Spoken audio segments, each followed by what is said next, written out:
पंचनामा न्यूज, सर्वसामान्य जनतेचा बुलंद आवाज।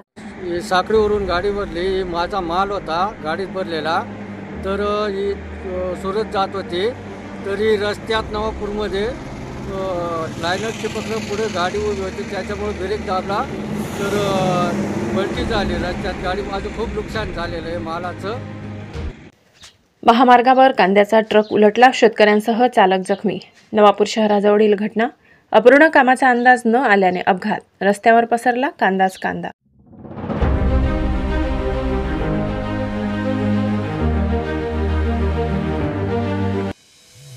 धुळे सुरत राष्ट्रीय शहरातील महामार्गावर नवापूर उड्डाण पुलाजवळ गुजरात राज्यात कांदा घेऊन जाणारा ट्रक उलटल्याची घटना मध्यरात्रीच्या दरम्यान घडली।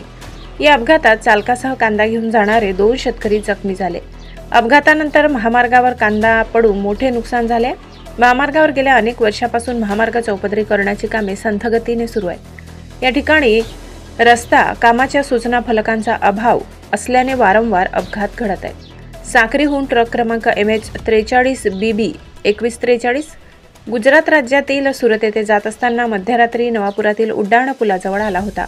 या ठिकाणी वळण रस्त्याचे सूचना फलक लावले नसल्याचे चालकाला दिसून आले नाही। रस्ता बदलण्याच्या नादात समोरून अचानक वाहन आल्याने वाहन रस्त्यात उलटले। अपघातात सुदैवाने कोणतीही जीवितहानी झाली नसली तरी वाहन चालकांसह 2 शेतकऱ्यांना दुखापत झाली। दोन्ही शेतकऱ्यांना उपचारासाठी मालेगाव येथे खासगी रुग्णालयात पाठविण्यात आले आहे। या अपघातात शेतकऱ्यांच्या कांद्याचे तसेच वाहनाचे मोठे नुकसान झाले।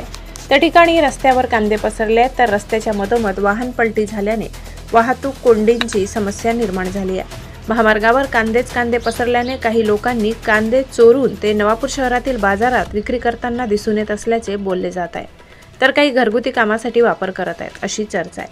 गेल्या काही महिन्यापासून अपघाताचे सत्र महामार्गावर सुरूच असून कोंडाईबारी घाटातील अपघाताचे सत्र थांबत नाही, तोच पुन्हा महामार्गावर अपघात सुरू झाले।